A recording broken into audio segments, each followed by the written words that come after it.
ان کی زندگی قرآن ہے۔ اب شیخ شہاب الدین عمر سہروردی ہمارے مرشد سرکار غوث اعظم کے فیض یافتہ، وہ اس کی تشریح کرتے ہیں تو کہتے ہیں کہ اس کے تو کئی معنی ہو سکتے، اس لیے کئی معنی کسی چیز کے ہوتے ہیں، کسی چیز کے کئی معنی اس لیے ہوتے جب غالب اور اقبال اور میر کے اشعار کے علم کے اعتبار سے ہر شارع، ہر شرح کرنے والا الگ الگ انداز سے ہر شعر کی تشریح کرتا ہے۔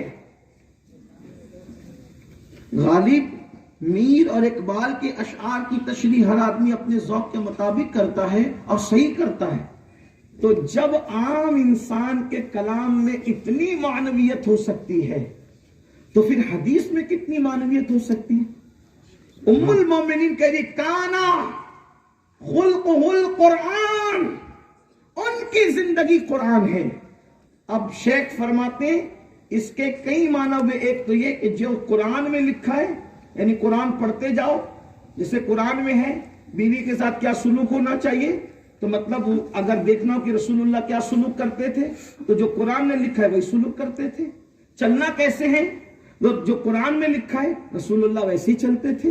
مسکرانا کیسے ہے، جو قرآن میں لکھا ہے حضور ویسے ہی مسکراتے تھے۔ لباس کیسے پہننا ہے، جو قرآن میں لکھا ہے رسول اللہ کا لباس ویسے ہی ہوتا تھا۔ ایک معنی تو یہ ہو گئے، لیکن ایک معنی یہ ہے اس کا، شیخ فرماتے ہیں کہ قرآن کی آیتوں کی 3 قسمیں ہیں۔ اب بات سمجھنا، کیونکہ اخلاق خلق مصطفیٰ کی باتیں تھوڑی مشکل ہوگی لیکن سمجھنا۔ جیسے قرآن کی آیتوں کی 3 قسمیں ہیں۔